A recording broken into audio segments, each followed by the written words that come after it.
Hello and welcome to She Said, She Said. We are delighted to welcome Nina Easton here with us today. Nina may be best known for her accomplished career in journalism at the Boston Globe, the LA Times, Business Week, the Legal Times, Fortune. I've probably left out one or two. She's also a best-selling author. One of her books, in fact, The Gang of Five, remains on Vox's list of books to read to understand the world, which is really incredible. Nina chairs Fortune magazine's Most Powerful Women International, and she co-chairs the Fortune Global Forum. Both of these live events bring together the world's most powerful leaders from across industry sectors.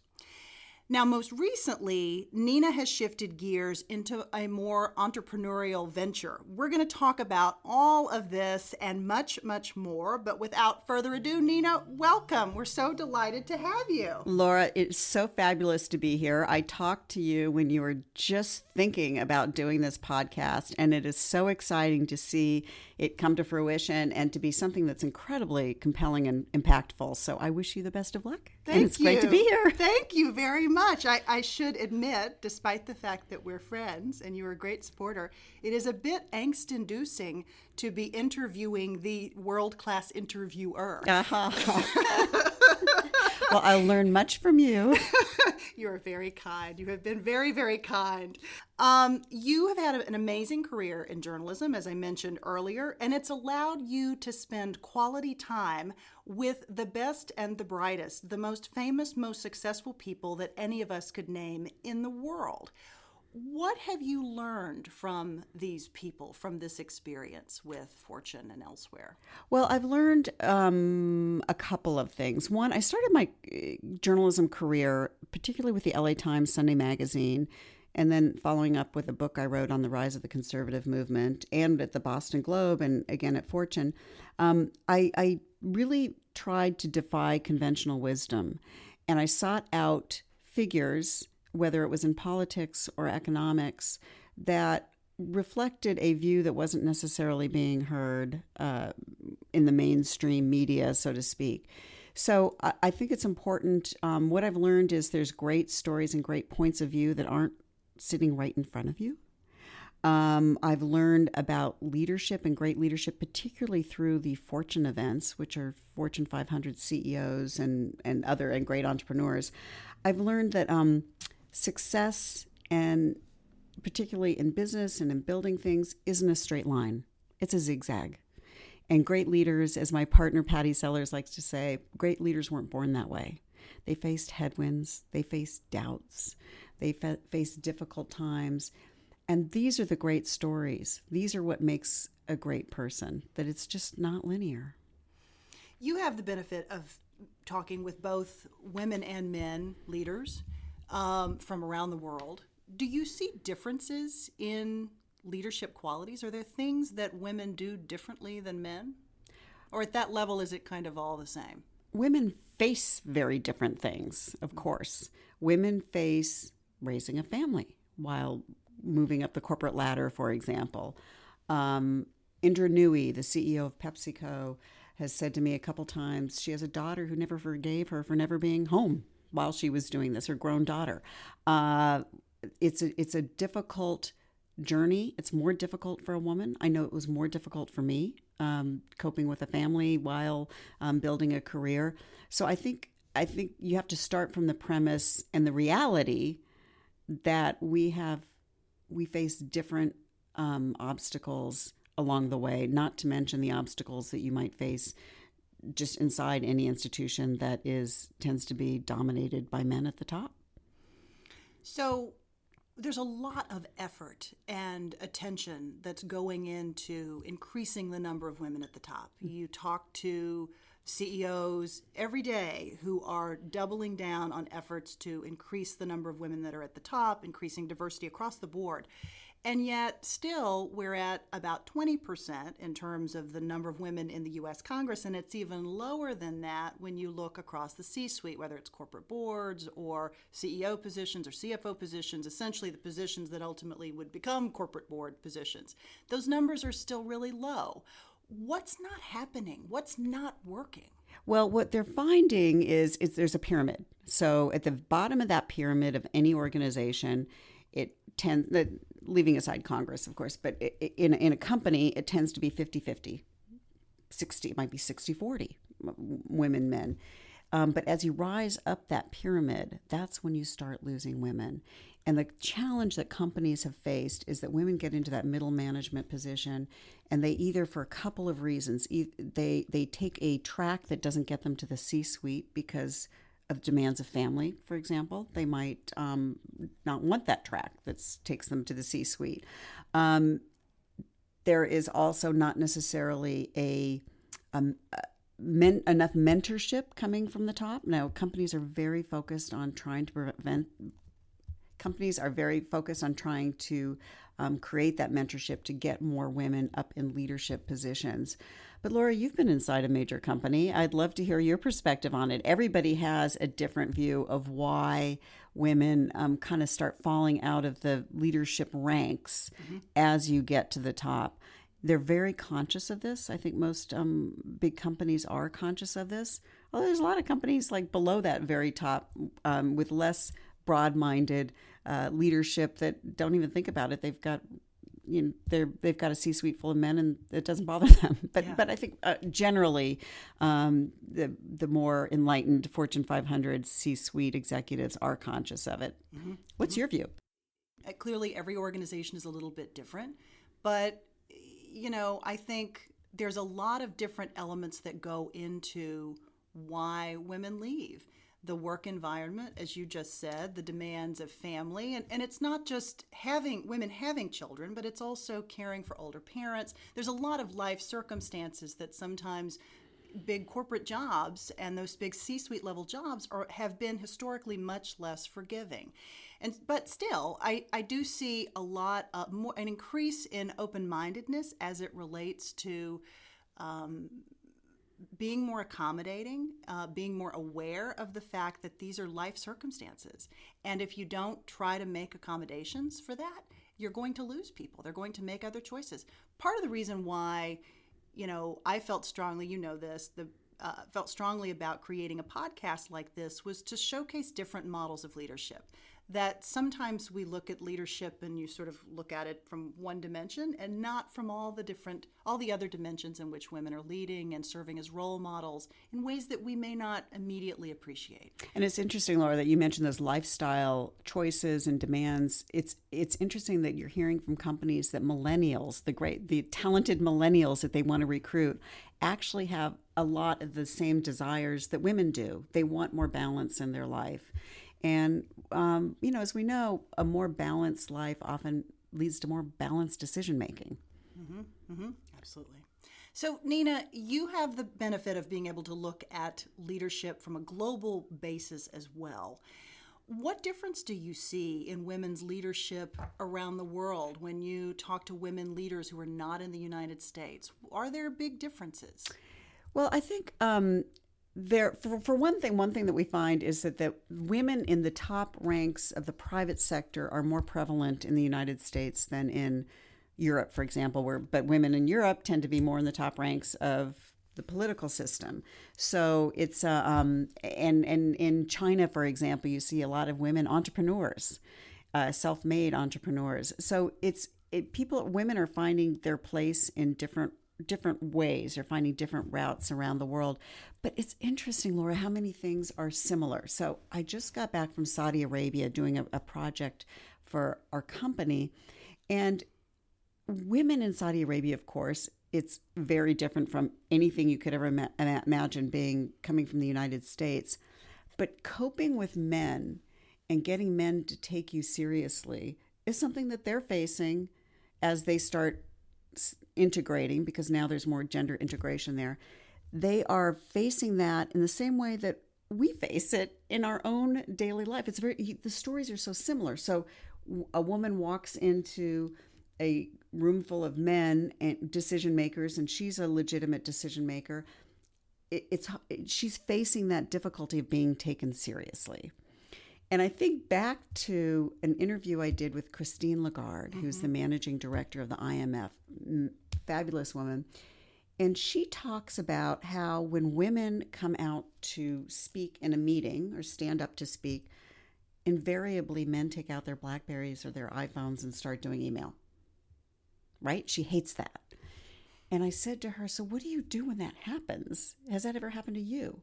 And she said, yeah, once I started speaking in a different language. She switched to French. Another time she just paused. And another time she started singing.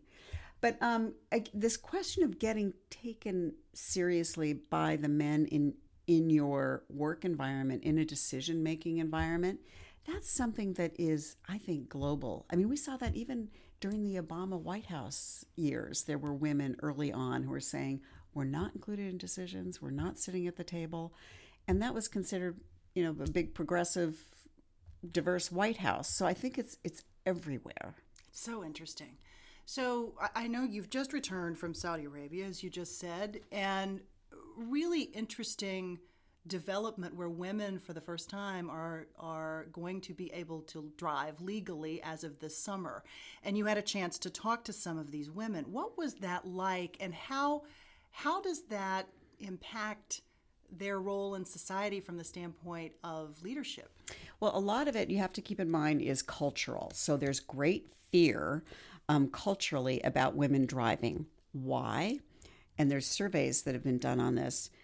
Families fear that these women driving will be sexually harassed or bothered by other men if they get too much independent, which is incredibly ironic, since they're now being driven by male foreigners. So they haven't quite caught on to the irony of that. But I think it's the driving thing. People have focused on that, but the changes, and it's big, and they will be driving in June. But the changes that are happening at levels that you don't really see are what we really have to be paying attention to. Like what? For example, workplaces. It used to be not very long ago that you had to have segregated workplaces. You would have to walk in a separate entrance, work in a separate office. Even Western companies had to build a separate office and facility for women workers because they weren't allowed to mix with men. That's changing dramatically. And now there's men and women meet together in meetings. I sat in one meeting where it was very Western. I mean, everybody was speaking English. You wouldn't have known that you're in a different country even.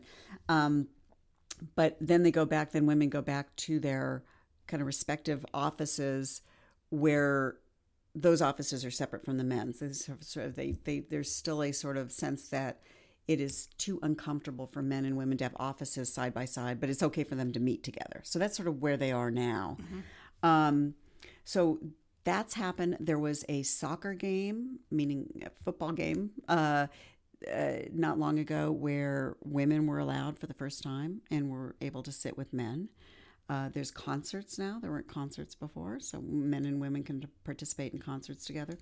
And all of this is coming from, while there have been changes at the grassroots level, and women have been pushing these issues for years, and I spoke to a lot of women who were at the forefront of that. But what's happening now is it's top down. The Crown Prince, who's known as MBS, has set forth what he calls Vision 2030. And the idea is that Saudi has to be diversified away from oil. Oil prices dropping. It's hurt the economy. They know they need to diversify. So they need to diversify and bring more work and income to Saudi families. So they're putting a lot of money into entertainment, for example. They're putting a lot of money into infrastructure. They're building a city where there's going to be more robots than there are people. So they're looking at doing innovation. And women are actually benefiting from that.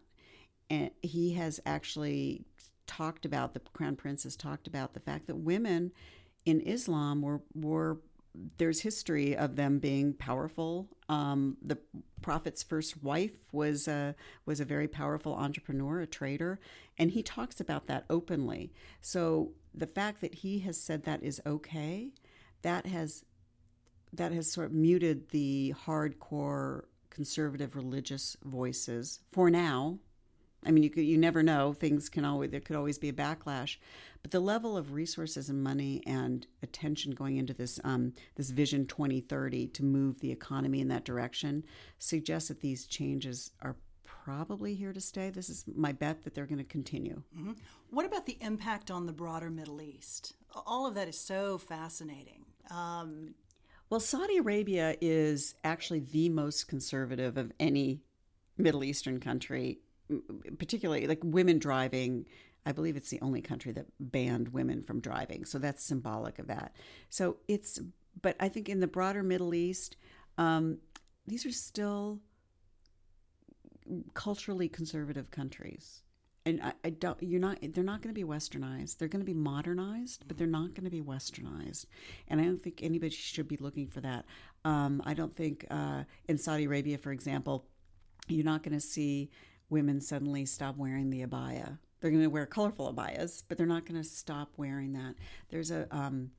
You're not going to see a sudden change in arranged marriages, for example. There's something like 70% of marriages are arranged, and where you meet your fiance once, and then you meet him again when you get married, and the fiance is chosen by the parents, and that's widely accepted, and that's people don't question that. It leads to a very high divorce rate, by the way. It's not a system that works really well, but it's not. I don't think those kinds of cultural tendencies will shift. And again, this is cultural as much as laws or policies stopping them. It's very cultural. That it's very important for women to get married, to have children. However, women are getting educated. Here's a little known fact that 60% of the college graduates in Saudi Arabia are women. And most of the graduate degrees are women. So you have these highly educated women with no place to go to work, or you did. Now that's changing. A lot of the late king, who died a couple of years ago, made sure that tens of thousands of Saudis were going, including women, were going overseas to colleges in places like the United States. So they come back and, yeah, they have children, but they want to contribute. They want to have impact. So it's a period of great transition there. It's a fascinating place, and so many great stories of women that haven't been told. Yeah. So that really leads me to what you're doing now. I mean, storytelling is something that you obviously do very well. This is a great example of that. Talk to me about, you made a big transition, a year and a half ago, right? Almost 2 years ago. Almost 2 years ago. 2 years, yeah. And have created this partnership with your current and former Fortune colleague, Patty Sellers. Yes. You've started this company together, Sellers Easton Media. What is Sellers Easton Media? What are you guys trying to do? So we're a private storytelling company. We are taking our long-time journalistic skills, whether it's interviewing, narrating,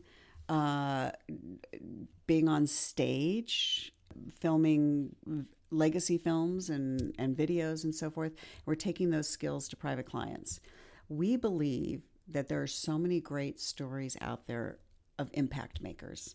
So people that have great impact, and we're in this digital age. You don't need traditional media to tell your story anymore. So we started this company. It's actually 2 years ago. It's March, so it's exactly 2 years ago. We launched with a lovely story in Fortune magazine that touted what we were doing. The reason we did it was twofold. One is that we had been around all these great women entrepreneurs for so long through the Fortune events. It kind of rubbed off on us. It was like osmosis. It gets in you. Like, we can do that. We can build a company. And then secondly is that we both, when you kind of drill down at our age, it's like, what do you love to do? I love interviewing. I love telling people's stories. I love communicating it. And I'm a pretty good writer, and which translates into, when you're a good writer, that also translates into being able to produce films. So we work with filmmakers to create legacy films on people, on leadership at companies, on people within companies, on philanthropies, we've got one legacy project going with a head of a state country. We've got, also a range of really exciting clients. And I have to say, I turned 60 this year. I'm having more fun and more impact than I've had in my entire 40-year media career. I encourage everybody, and I know you're going to ask me this question, so I'm going to jump in with best advice you ever got. So one of the best pieces of advice that I ever got from these great women like Ginny Rometty, the CEO, is get out of your comfort zone. If you are ever in a job where you're comfortable, move on. And I think it was scary for us to leave what we've been doing for 35, 40 years, depending on how you count it.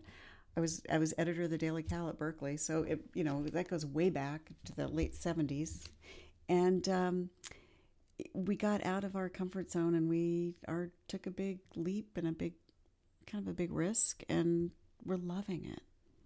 That's amazing. That's so amazing. I mean, transitions can be really challenging, and knowing whether you're making the right move can be hard. Yeah. So you've had a long career in journalism, a long career in storytelling, right? That's kind of a given. But at what point in your career did it click for you? When did you realize that journalism and storytelling was really what you were particularly good at, and what motivated you and moved you in a way that other things didn't? Well, I don't know if anything if there was a click. I mean, like I said, I went to Berkeley. I was managing editor of the Daily Cal.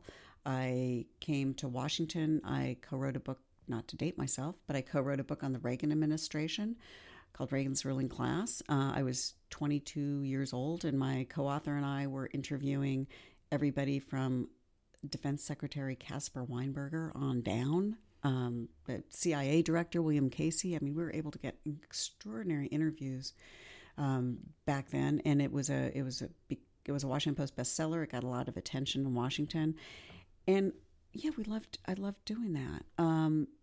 I took that on to the LA Times, where I covered Hollywood and interviewed people like Bette Davis and Meryl Streep, and those were extraordinary stories, of course.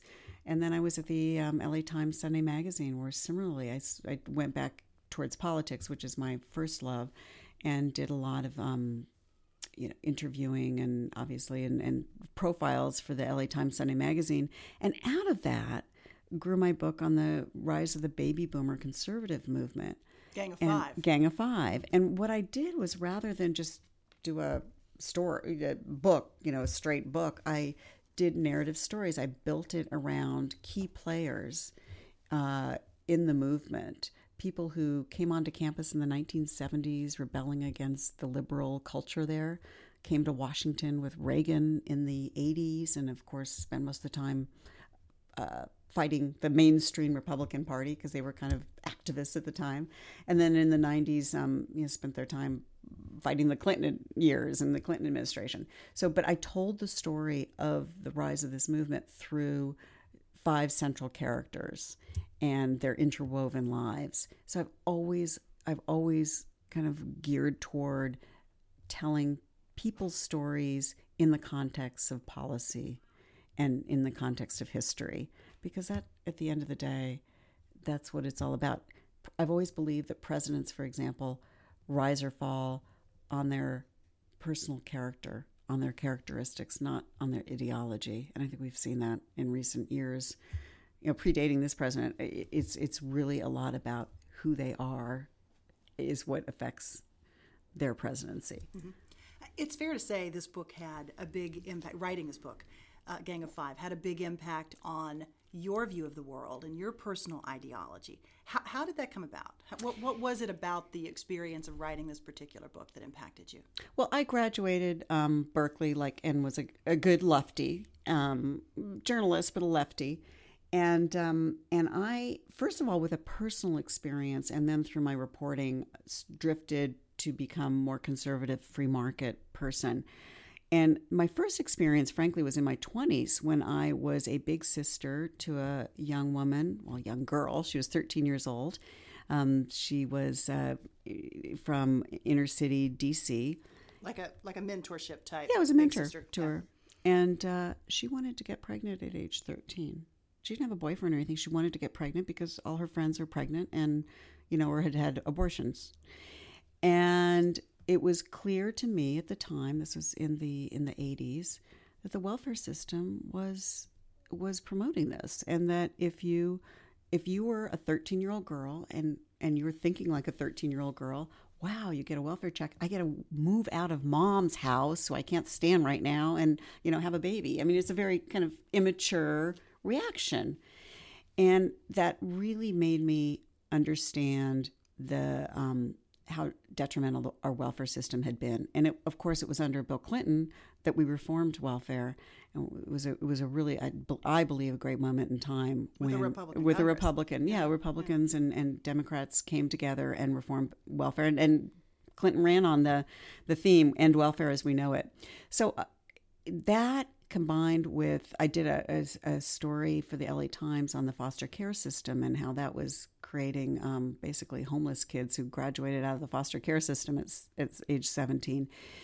And then Gang of Five, I was exposed to a lot of conservative ideas about why affirmative action isn't necessarily the right way to go, and how the free market can be a lot better than the government in basically getting things done.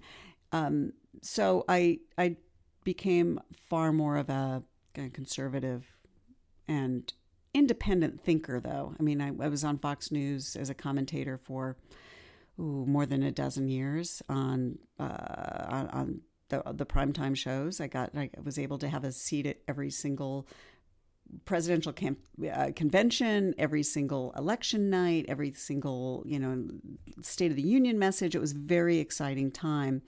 And I was viewed, even though Fox had a reputation as being conservative, I was always viewed as somebody with an independent voice. So I used my independent voice there to just to try to drill deeper on issues. But that was a great experience. So, Nina, shifting gears a bit, because we're talking about personal development, leadership development. You've had an incredible career. You've been exposed to amazing leaders, women and men. You've also had great mentors.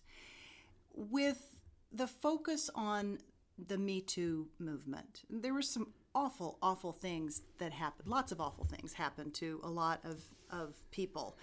But you and I have talked a little bit about this. What do you think the aftermath of this movement looks like? And what advice do you have for young women as they set out on their careers, looking for mentors, sponsors, guides? Those people should be women and men. What advice do you have for them? Well, I think you put your finger on it. I mean, it's been a tremendous moment in our history where bad guys have been outed. And absolutely, it's good that they've been outed and that they're paying the price. That said, I think we've created a very black and white imagery right now about male-female relations in the workplace. And I hope this whole conversation, this national conversation, will recalibrate. Because at the end of the day, all of my mentors were men. And we didn't use the term mentor. Everybody talks about mentors now. I didn't have a mentor. I mean, but I had great editors along the way. The editor of the Los Angeles Times, Shelby Coffey, John Lindsay was one of my great editors, Peter Canellis at the Boston Globe. These were people who were thinkers and smart and interesting and made me make my writing better. On television, I consider Chris Wallace and Britt Hume are people that pushed me to think harder and to just to be better. It wasn't always easy. You felt like you were on the spot because they were challenging you, but they made me get better. And I think young women today need to look to people that will make you be better, that will make you perform better, that will make you just take it to the next step. And if somebody acts inappropriately, then call them on it. But don't assume that all men are potentially going to hurt you, or you're tough, stand up for it. We're not shrinking violets. I think we're all in. I think we need to take, I have a daughter, as do you. Right. I think we should be teaching our daughters to stand up for themselves and not to run away from men in the workplace, but to look for the great ones who will help you with your own greatness. That's great advice. Really great advice. So you touched on something I want to double back on a little bit. You talked about having all of these amazing mentors.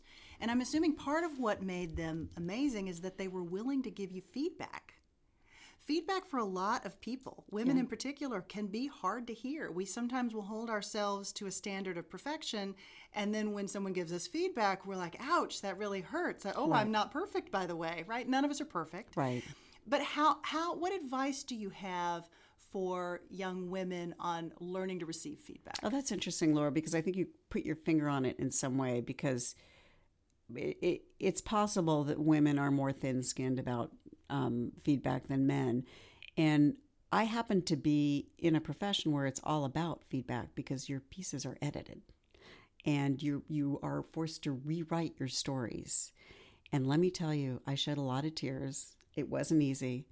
There are times when I was on television and got off, and I just was, really feeling down because I didn't perform. I didn't have the answers. And that forced me to go make sure I had every answer to every potential question that was going to come up about North Korea or Syria or whatever the issue was. It forced me to be better next time. And that's where feedback is really important. You have to be willing to accept it. And you have to remember, it's not about you. Right. It's about the work. And when you're on television in particular, it seems like it's about you because you're the one sitting there talking, but it's really not. It's about the work. It's about your knowledge of the facts. It's about the argument you're making. It's about whether you've made that argument in the crispest, most efficient manner. And that's what trains you. Feedback is what trains you to take it to the next level.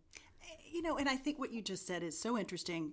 It's really a skill for many of us. It's a skill to learn how to hear feedback. You were always you were in a career and in jobs that feedback was required. It was essential. That was a component of it. Frankly, every career, every job that you're in, feedback should be essential, but it was especially so in what you were doing. And so it was something that you learned how to do very early on. You learned how to develop that thicker skin. You learned not to fully internalize when somebody said that you can do better, and here's how you can do better. And I think we see that in when Patty and I in our company, we just, we edit our stuff back and forth all the time. We're editing, memos and scripts and, proposals. And, Patty will tear my stuff up.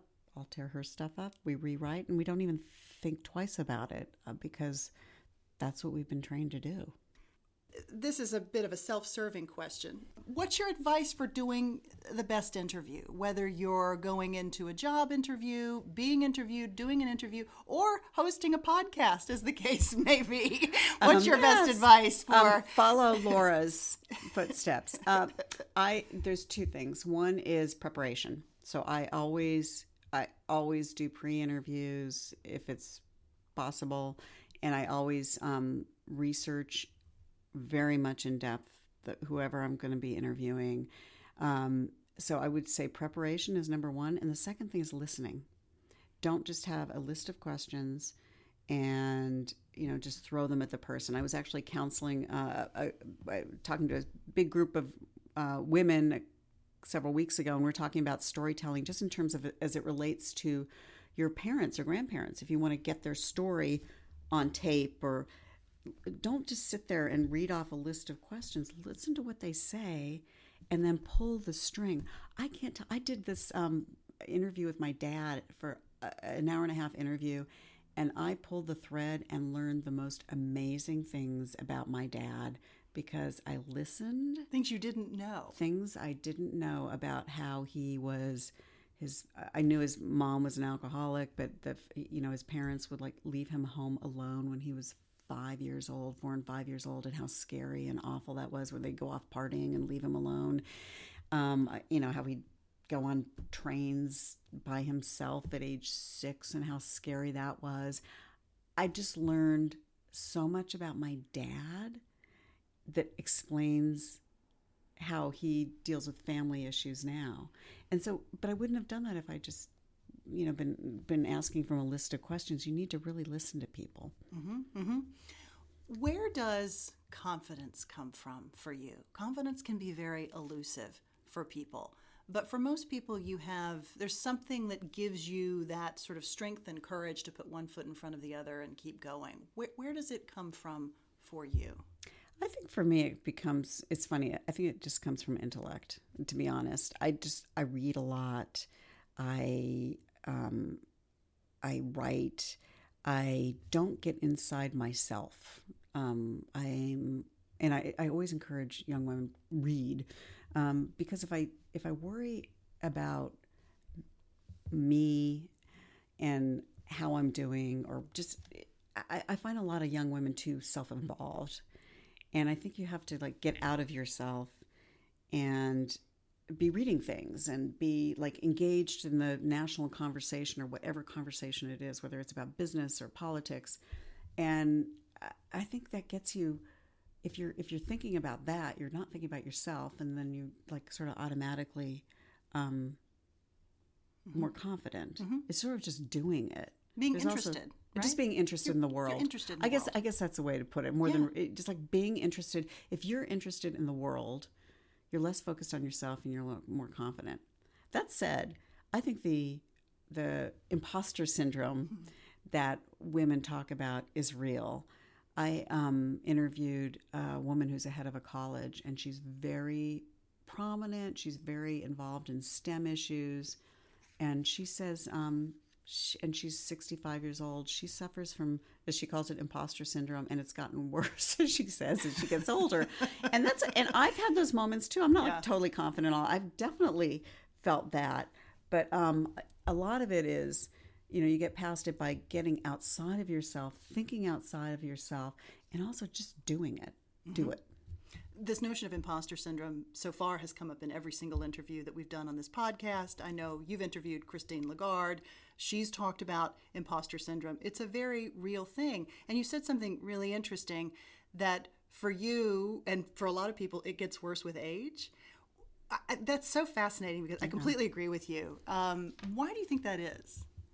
People like you and I tend to shoot high.